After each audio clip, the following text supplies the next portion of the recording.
అందరికీ నమస్కారం. ఎలా ఉన్నారు అందరూ? హిట్లర్ స్టోరీ త్వరలో ఎండ్ అవ్వబోతోంది. ఈలోపు ఇంకొక మంచి కథ మీ ముందుకు తీసుకురావాలనుకున్నాను. అందుకే ఈ స్టోరీ మొదటి పార్ట్పై మీ అభిప్రాయాన్ని కామెంట్స్ని బట్టి ఈ స్టోరీ కంటిన్యూ అవుతుంది. ఇప్పుడు చెప్పబోయే స్టోరీ నేమ్ ఆరాధ్య. ఇక కథ పరిచయానికి వెళ్తే, 6వ యదువంశి, 27 సంవత్సరాలున్న ఒక అబ్బాయి. ఆ పేరు వింటేనే గుండెల్లో ఒక వణుకు, తెలియని భయం.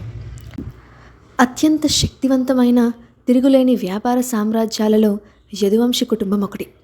భూమిపై సమాజంలో వారికి దక్కే గౌరవం ఎంత పెద్దదో వారి పట్ల ఉండే భయము అంతటిదే. దశాబ్దాలుగా అగ్రస్థానంలోనే తిష్ట వేసుకొని కూర్చున్న ఆ సామ్రాజ్యం ఇప్పుడు 6వ చేతుల్లోకి వచ్చాక మరెవరికి అందనంత ఎత్తుకెదిగింది. సింహాసనాన్ని మరింత పటిష్టం చేసింది. 6 ఆ ఇంటి జ్యేష్ఠపుత్రుడు. పైకి చూస్తే అపారమైన సముద్రమంత ప్రశాంతంగా కనిపిస్తాడు. కానీ ఆ నిశ్శబ్దం వెనుక ఎంతటి ఉగ్రరూపముందో, ఎంతటి అధికార బలముందో అతన్ని ఎరిగిన వారికే తెలుసు. అతను అనుకున్న లక్ష్యం వైపు అడుగులు వేయడం, దాన్ని సాధించే వరకు విశ్రమించని పట్టుదల అతని నైజం. కానీ జీవితంలో ఏమీ లేని ఒక సామాన్యమైన అమ్మాయి అతని సర్వస్వమైతే ఏమవుతుంది? ఆమె కనీసం తెలియకుండానే ఆమె సాన్నిధ్యం కోసం అతని ప్రాణం తల్లడిల్లితే ఏమవుతుంది? కన్న కుటుంబానికి మాత్రమే ఇచ్చే అత్యున్నత స్థానాన్ని, ప్రాధాన్యతను ఆమెకివ్వడం మొదలు పెడితే ఏమవుతుంది?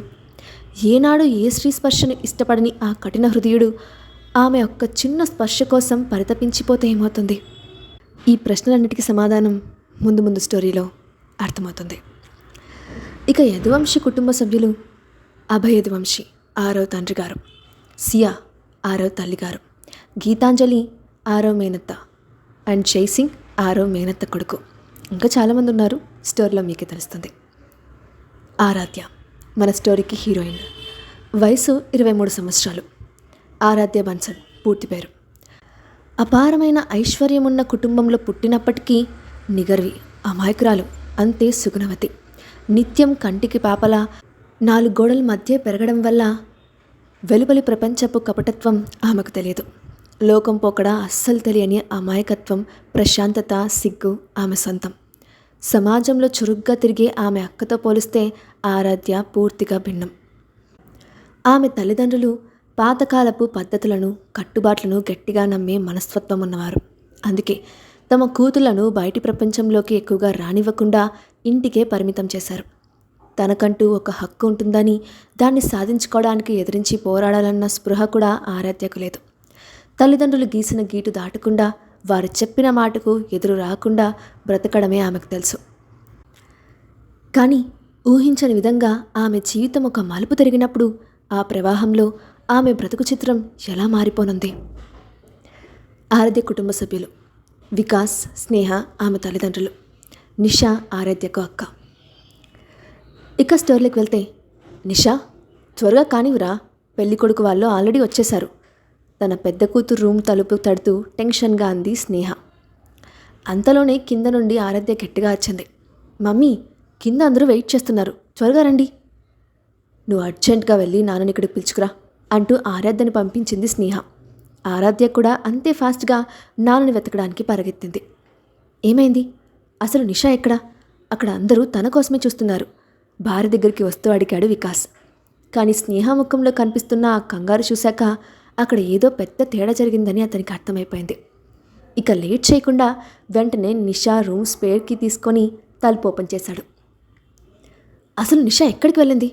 వణుకుతున్న గొంతుతో గట్టిగా అరిచింది మమ్మీ. మేమంతా రూమ్ వెతకడం స్టార్ట్ చేశాం, కానీ తను ఎక్కడా లేదు. ఏంటిది అంటూ మిర్రర్కి స్టిక్ చేసి ఉన్న ఒక నోట్ చూసి దాన్ని చేతిలోకి తీసుకున్నారు పప్ప. ఆ లెటర్లో ఉన్న మాటలు మా గుండెల్లో ఒక తుఫాన్ని తెచ్చాయి. పప్పా, మమ్మీ, నాకిప్పుడు పెళ్లి చేసుకోవడం అస్సలు ఇష్టం లేదని నేను మీకు చాలాసార్లు చెప్పాను. కానీ మీరు నా మాటని అస్సలు పట్టించుకోలేదు. జస్ట్ లైట్ తీసుకున్నారు. కొన్నిసార్లు నాకు ఏమనిపిస్తుందంటే, అసలు నేను ఆరాధ్య మీ సొంత పిల్లలమేనా అని. చిన్నప్పటి నుండి మమ్మల్ని మీ చేతుల్లో ఆడే బొమ్మలుగా చూసారే తప్ప మాకంటూ ఫీలింగ్స్ ఉంటాయని ఎప్పుడూ అనుకోలేదు. కానీ ఇకపై అలా జరగడానికి నేను ఒప్పుకోను. నాకు ఇష్టం లేకపోయినా ఈ పెళ్ళిని మీరే డిసైడ్ చేశారు. ఇకపై మీ డిసిషన్స్ ఫాలో అవ్వడం నా వల్ల కాదు. అందుకే నేను ఈ పెళ్లి నుండి తప్పుకుంటున్నాను. మీ హెల్ప్ లేకుండానే నా కాళ్ళ మీద నేను నిలబడి నా కెరీర్ని బాగు చేసుకుంటాను. ఇట్లు మీ పెద్ద కూతురు నిషా. ఛీ, ఈరోజు చూడ్డానికా మనం దీన్ని కన్నది? మన కడుపున పుట్టి ఇలాంటి రోజు తెస్తుందనుకోలేదు అంటూ ఏడవడం స్టార్ట్ చేసింది మమ్మీ. నేను రూమ్ కార్నర్లో సైలెంట్గా నిలబడిపోయాను. ఆ లెటర్లో అక్క రాసిన ప్రతి మాట 100% నిజం. పప్పా మమ్మీ ఎప్పుడూ మమ్మల్ని అర్థం చేసుకోలేదు. మమ్మల్ని ఎప్పుడూ ఒక బరువే అనుకున్నారు. అక్కకి ఈ పెళ్ళి అస్సలు ఇష్టం లేదు. కానీ పెళ్లి కొడుకు ఫ్యామిలీ బాగా రిచ్. పైగా పప్పాకి తన బిజినెస్ పెంచుకోవడం తప్ప వేరే థాట్ లేదు. అందుకే అక్కని అంతలా ఫోర్స్ చేశారు. ఇప్పుడు ఎడవడం వల్ల ఎలాంటి యూజ్ లేదు. మనం అర్జెంటుగా ఏదో ఒకటి చేయాలి. ఆ నిషాన్ని నేను లైఫ్లో ఎప్పటికీ క్షమించను అంటూ కోపంతో ఊగిపోతున్న పప్పా చూపులు నా వైపు తిరిగాయి. అసలు ఇప్పుడు ఏం చేద్దాం? మమ్మీ ప్యానిక్ అయిపోతూ వణుకుతున్న గొంతుతో అడిగింది. నిషా ప్లేస్లో ఆరాధ్యను ఈ పెళ్లి చేసుకుంటుంది. ఆరవను ఆరాధ్య పెళ్ళాడుతుంది. పప్పా ఒక్కసారిగా ఆ డిసిషన్ చెప్పేసరికి నేను ఉన్న చోటే ఫ్రీజ్ అయిపోయాను. నన్ను అక్క ప్లేస్లోకి వెళ్ళమంటున్నారా? నో, ఇది నా వల్ల కాదు. ఎవరిని నేను ఇలా మోసం చేయలేను. పప్పా, నాకిప్పుడు ఎవరిని పెళ్లి చేసుకోవాలని లేదు. ఏడుస్తూ తడబడుతున్న గొంతుతో అన్నాను. కానీ ఆయన కళ్ళల్లో కనిపిస్తున్న కోపం చూస్తే తన సొసైటీ ఇమేజ్ పాడవకుండా ఉండటం కోసం నన్ను ఏమైనా చేస్తారని అర్థమైంది. నీకెందుకు ఇష్టం లేదు? మీ ఇద్దరిని నేను పెంచింది ఇలాంటి రోజు కోసమే. సైలెంట్గా రెడీ అయ్యి కిందకి రా, లేదంటే నాకన్నా దారుణమైన వాడు ఇంకొకడుండడు చెప్తున్నా అంటూ నన్ను బెదిరించి రూమ్ నుండి వెళ్ళిపోయారు. మమ్మీ, నాకు ఈ పెళ్ళి వద్దు ప్లీజ్ అంటూ బ్రతిమలాడడం స్టార్ట్ చేశాను. కానీ తను నా మాటల్ని చాలా కోల్డ్గా కట్ చేసింది. ఇంకో 20 నిమిషాల్లో రెడీ అవ్వు, నాకు ఇంకేం వినపడకూడదు అంటూ బయట నుండి డోర్ లాక్ చేసేసింది. మమ్మీ ప్లీజ్ డోర్ తీ మమ్మీ, నాకు ఈ పెళ్ళి వద్దు మమ్మీ ప్లీజ్. నేను ఎంత గట్టిగా ఇచ్చినా తను అస్సలు వినలేదు. అక్క కోసం అనుకున్న వాడిని నేనెలా పెళ్లి చేసుకోగలను? ఆ అబ్బాయిని వాళ్ళ ఫ్యామిలీని నేను ఎలా చీట్ చేయగలను? మైండ్ అంతా బ్లాంక్ అయిపోయింది. కానీ బయటపడే దారే కనిపించడం లేదు. నేను అలాగే కింద కూలబడిపోయాను. గుండె ఆగిపోయినంత పని అవుతోంది. పప్పా మమ్మీని అన్న మాటలు మైండ్లో వినపడుతూ ఉంటే నా లైఫ్ నా చేతుల్లో లేదనే ఫీలింగ్ వచ్చేసింది. అక్క చాలా బ్రేవ్. తను నో చెప్పగలిగింది. కానీ నాకు ఆ ధైర్యం లేదు. వారిని ఎదిరించేంత సీన్ నాకు లేదు. బెడ్ మీద ఉన్న పెళ్లి డ్రెస్ వైపు చూశాను. అది నా కోసం తెచ్చింది కాదు. కానీ ఇప్పుడు నేనే దాన్ని వేసుకోవాలి. నా చేతి వేలతో ఆ బట్టల్ని టచ్ చేస్తూ ఉంటే నా కన్నీళ్ళు వాటి మీద పడి తడిసిపోతున్నాయి. సరే, చేస్తాను. నాలో నేనే ఒక నిర్ణయం తీసుకున్నాను. ఇది నా ఇష్టంతో చేస్తున్నది కాదు. నాకు వేరే ఆప్షన్ లేదు కాబట్టి చేస్తున్నాను. నన్ను కేవలం వాళ్ళ ప్లాన్స్లో ఒక పావలా వాడుకున్న ఇంతకాలం నన్ను పెంచినందుకు వాళ్ళ రుణం తీర్చుకోవడానికి నేను ఇచ్చే ప్రైస్ ఇదేనేమో. 6 మండపంలో. కళ్యాణ మండపంలో కూర్చొనున్నాను. చుట్టూ జరుగుతున్న వేడుకలు, మంత్రోచ్చారణలు వేటితోనూ నాకు సంబంధం లేనట్టుగా ఉంది నా పరిస్థితి. అంతా ఒక నిర్లిప్తత. ఇది పెద్దలు కుదిర్చిన వివాహం. నా కుటుంబం ఆశపడింది. వారి సంతోషం కోసం నేను ఒప్పుకున్నాను. అంతకు మించి నిషా పైన నాకు ఎలాంటి ప్రేమ లేదు, భావాలు కూడా లేవు. పెళ్లిపీటల మీద నిషా తండ్రి ఆమె చేతిని తీసుకొచ్చి నా చేతిలో పెట్టారు. ఆ మరుక్షణమే నాలో ఏదో తెలియని ఒక ప్రకంపన. ఆ స్పర్శ నన్ను ఒక్కసారిగా ఆశ్చర్యపరిచింది. ఎందుకు ఆ చెయ్యి నా చేతిలో అమిరిపోయినట్టు, అది ఎప్పటికీ నా కోసమే సృష్టించబడినట్టు ఒక వింతైన అనుభూతి నా గుండెల్లో మెదిలింది. పరిచయం లేని ఒక కొత్త భావం నా నరనరాల్లో ప్రవహించింది. శాస్త్రోక్తంగా వివాహ క్రతువు సాగుతూనే ఉంది. కానీ ఆమె ముఖం మాత్రం ఆ సుదీర్ఘమైన ముసుగు వెనుక దాగిపోయింది. నుదుటిన సింధూరం దిద్దే సమయం వచ్చింది. నేను ఆ ముసుగును కాస్త పైకి లేవబోతుండగా ఆమె తల్లి నన్ను ఆపి వారించారు. విధి విధానాలన్నీ పూర్తయ్యేంత వరకు వధువు ముఖాన్ని చూడకూడదమ్మా, ముసుగు తీయకూడదు అంటూ ఆ ముసుగును మరింత కిందకి లాగి ముఖం కనిపించకుండా కప్పేశారు. సరేనని నేను అలాగే ఆ ముసుగు చాటున ఉన్న నుదుట సింధూరాన్ని పూసి శాస్త్రాన్ని ముగించాను. వివాహ మహోత్సవం సంపూర్ణమైనది. ఈనాటి నుండి మీరిద్దరూ భార్యాభర్తలు అంటూ పురోహితులు ఆశీర్వదించగా చుట్టూ ఉన్న బంధుమిత్రుల చప్పట్లు, అక్షింతల కోలాహలంతో ఆ ప్రాంతమంతా మారుమోగిపోయింది. నా తల్లి ఆనందంతో మురిసిపోతూ నా అర్ధాంగి ముసుగు తొలగించడానికి ముందుకు వెళ్ళారు. కానీ వధువు తల్లి మళ్ళీ నాన్నను అమ్మను అడ్డుకున్నారు. ఆమె ముఖంలో ఏదో ఆందోళన, గొంతులో వణుకు. మీ అందరికీ నేనొక ముఖ్యమైన విషయం మాట్లాడాలి, దయచేసి ఇలా రండి అని బ్రతిమాలారు.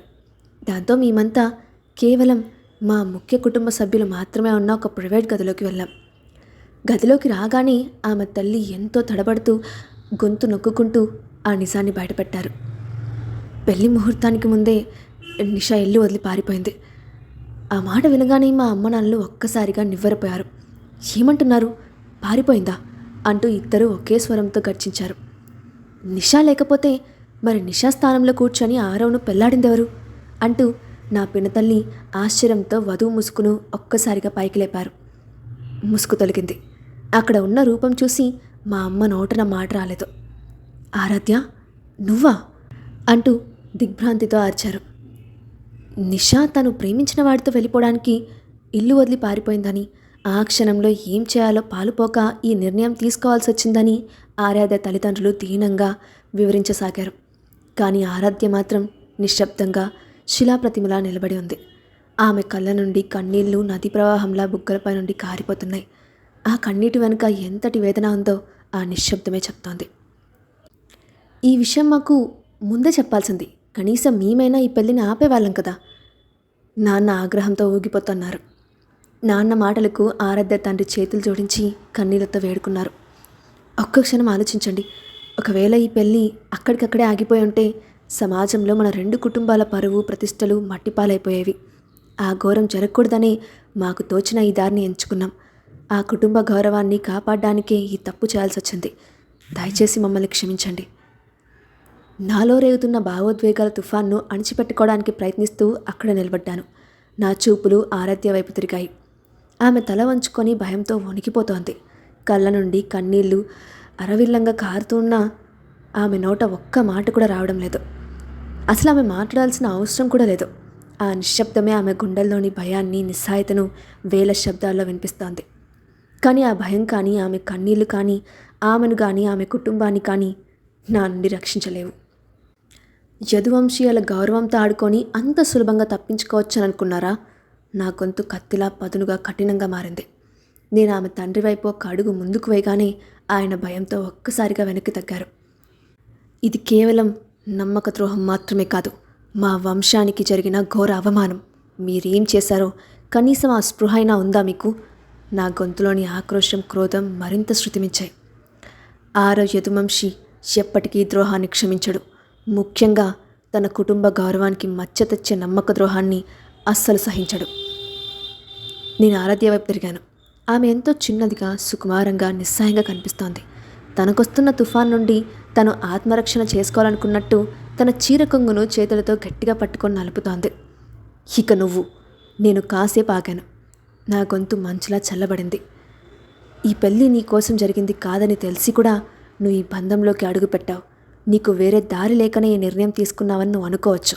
కానీ బలిపశువు అయ్యావన్న జాలితో నిన్ను వదిలేస్తానని మాత్రం ఆశించుకో. ఆమె భుజాలు వణుకుతూ ఉండంగా కన్నీళ్లు మరింత వేగంగా ప్రవహించాయి. కానీ ఆమె నాతో వాదించలేదు. తన విధిని ముందే అంగీకరించేసినట్టు నేను అంటున్న ప్రతి మాటను నిశ్శబ్దంగా భరిస్తూ అలాగే నిలబడిపోయింది. నేను మళ్ళీ ఆమె తల్లిదండ్రుల వైపు చూస్తూ గంభీరమైన గొంతుతో అన్నాను, ఇకపై ఆరాధ్య నా భార్య, ఆమె యదువంశానికి చెందిన కోడలు. కానీ అంతటితో ఈ కథ ముగిసిపోయిందని ఒక్క క్షణం కూడా అనుకోకండి. మీరు చేసిన ఈ ద్రోహానికి తగిన శాస్తి జరుగుతుంది. నన్ను ఎదిరించి మా వంశంతో ఆడుకోవాలని అనుకున్నందుకు మీ జీవితాంతం కుంగిపోయేలా చేస్తాను అని చెప్పి ఆవేశంతో వెనక్కి తిరిగాను. నా అరచేతులు ఎంత గట్టిగా బిగించానంటే వేలికణుపులు తెల్లబడిపోయాయి. గది నుండి బయటకు నడుస్తున్న ప్రతి అడుగులోనూ జరిగిన అవమానపు బరువు నన్ను మరింత కుంగదీస్తోంది. నాలో ఉన్నది కేవలం కోపం మాత్రమే కాదు, రగిలిపోతున్న ఒక క్రోధం. వాళ్ళు నన్ను, నా కన్నవారిని, మేము ప్రాణప్రదంగా భావించే వంశ ప్రతిష్టను నిలువున అవమానించారు. మేము ఆ ఇంటి నుండి బయటకు నడుస్తుండగా ఆరాధ్య నా పక్కన నడుస్తోంది. ఆమె తల ఇంకా వంచే ఉంది. ఆ దుఃఖంలో ఆమె ఏడుపు శబ్దం కూడా బయటకు రాకుండా గొంతులోనే నలిగిపోతోంది. నేను ఆమెతో ఒక్క మాట కూడా మాట్లాడలేదు. కానీ నా ప్రమేయం లేకుండానే నా చూపు ఆమె వైపు తిరిగినప్పుడల్లా నా మనసులో ఏదో వింతైన ఆకర్షణ, ఒక తెలియని హృదయస్పందన నన్ను కలవరపెడుతోంది. ఆమె నా జాలికి ఏమాత్రం అర్హురాలు కాదు. కానీ ఆమెలోని ఆ నిస్సహాయత, ఆ విరిగిపోయిన మనసు నన్ను ఎందుకో తీవ్రంగా కలిచివేస్తోంది. నాలో ఎలాంటి భావాలు రేకెత్తినా అవి నా ఆలోచనలు, నా నిర్ణయాలను శాసించడానికి నేను అస్సలు ఒప్పుకోను. ఆరాధ్య కుటుంబం వారి జీవితంలోనే ఊహించని అతి పెద్ద తప్పు చేసింది. ఇప్పుడు దానికి తగిన అనుభవాలు, పరిణామాలు ఎదుర్కోవడానికి వారు సిద్ధంగా ఉండాలి. ఇంతటితో కథ ముగిసిపోలేదు. ఆరాధ్యకు వినిపించేలా నా పెదవుల చాటున అత్యంత తక్కువ స్వరంతో కొనిగాను. నా నోట వచ్చిన ఆ మాటలు కేవలం ఒక ప్రతిజ్ఞ మాత్రమే కాదు, ఆమె జీవితానికి నేను ఇస్తున్న ఒక హెచ్చరిక. సో ఇక్కడితో కథ మొదటి భాగం ఎండ్ అయిపోయింది. ఈ స్టోరీ అప్డేట్ ఎలా ఉందో కింద కామెంట్ బాక్స్లో తప్పకుండా మీ ఒపీనియన్ని షేర్ చేయండి. అలాగే ఇలాంటి మరిన్ని స్టోరీస్ కోసం మా ఛానల్ని తప్పకుండా సబ్స్క్రైబ్ చేసి పెట్టుకోండి. Thanks for watching.